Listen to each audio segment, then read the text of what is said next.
I notice when I read interviews with female CEOs, of top organisations, there's often a sense, she does this, she's amazing, and she's got 4 kids. It never mentions whether a man CEO has children. It's about what he does for the company. It's about decisions he's made. It's not about whether he has children or not. So there is still a real double standard there. The overvaluing of motherhood as an institution, not of individual mothers, you understand, because I'm not anti-mothers. I think it is so high at the moment to almost counteract the fear around, well, what happens if more women choose not to have children? So it's back to the shaming and the stereotypes again. So I think childless women are now currently there, mothers are there as stereotypes.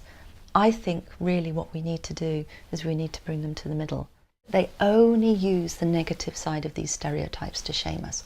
Why is society so scared of us that it needs to make us so small and feel so ashamed? It's becoming very difficult to shame this many women into silence because we're finding each other. And we're finding actually that the other women aren't these weeping weirdos, which is what childless women often think other childless women are going to be like that. But actually, we're a really diverse bunch of interesting women.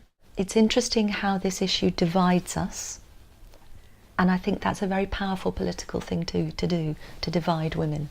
I think it stops us using our new power, our new equality.